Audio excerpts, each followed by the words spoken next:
Hello നമസ്കാരം. ഗുരുവായൂരമ്പലനടയിൽ എന്ന ചിത്രത്തിൻ്റെ TV പ്രീമിയർ ഷോ അപ്ഡേഷനാണ് ഇന്നൊരു വീഡിയോ ഭാഗത്ത്.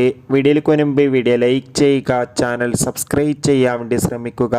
പൃഥ്വിരാജ്, ബേസിൽ ജോസഫ്, അനുശ്വര രാജൻ, ജഗദീഷ്, യോഗി ബാബു എന്നൊക്കെ പ്രധാന കഥാപാത്രങ്ങളായെത്തിയ ചിത്രമായിരുന്നു ഗുരുവായൂരമ്പലനടയിൽ. ചിത്രം ഒരു മികച്ച വിജയം തന്നെയായിരുന്നു. ചിത്രം ഡിസ്നി പ്ലസ് ഹോട്ട്സ്റ്റാർ എന്ന OTT പ്ലാറ്റ്ഫോമിലൂടെയും അതോടുകൂടി തന്നെ സിംപ്ലി സൗത്ത് എന്ന OTT പ്ലാറ്റ്ഫോമിലൂടെയുമാണ് OTT റിലീസ് ചെയ്തിട്ടുണ്ടായിരുന്നത്. ഏവരുമേറെ ആകാംക്ഷയോടെ TV പ്രീമിയറിനായി കാത്തിരിക്കുന്നു. ചിത്രത്തിൻ്റെ സാറ്റലൈറ്റ് അവകാശങ്ങൾ ഏഷ്യാനെറ്റ് സ്വന്തമാക്കിയെന്ന് കൺഫേം ആക്കിയിട്ടുണ്ട്. ചിത്രം ഈ വരുന്ന സെപ്റ്റംബർ മാസം തിരുവോണ ദിനത്തിൽ രാത്രി 7 മണിക്ക് ഏഷ്യാനെറ്റിലൂടെ സംപ്രേഷണം ചെയ്യുമെന്ന് കൺഫേം ആക്കിയിട്ടുണ്ട്.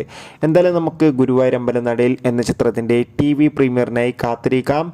ചിത്രത്തിന് വേണ്ടി എത്ര പേര് കാത്തിരിക്കുന്നു, ചിത്രം കണ്ടവരുടെ അഭിപ്രായം കമൻറ്റ് ചെയ്യുക.